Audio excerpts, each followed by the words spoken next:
Welcome. To beat this virus, we have to learn some new skills and to do our part. There are videos right here in the app that teach you how to wear a mask quickly, to create it easily, and to the proper way to wash your hands.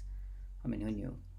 Once you have learned these skills and shared with your family, you will be able to trust that your family is doing the right thing. But how will you know if your neighbor is, or the grocer, or the pizza delivery?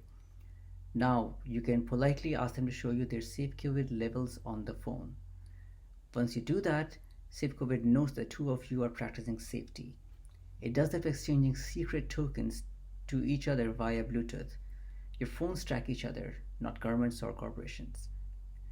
This is also means that in 2 weeks from now, if your neighborhood grocer develops COVID symptoms, through safeCOVID, they will be able to notify everyone who they met anonymously, even if they don't remember their names. What we hope will never happen, if it did, local authorities and us will guide you on what you need to do next. We do not collect any other identifying data. We will never share your data with any government or corporation. And SafeCOVID will delete all token data when this crisis is behind us. So let's talk about levels. When you go out of your house and meet someone, your level will go down just a little bit, but not if you share your levels first. If someone is not able to show you their safe COVID level or is not wearing a mask, politely exercise a safe distance.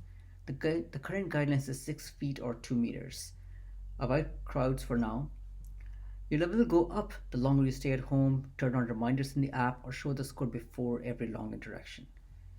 If someone wants to meet you in person, ask them to install SafeCOVID and get on your safety level. Together, we will beat this. Congratulations. You just leveled to 1 for being responsible in installing SafeCOVID. Keep going.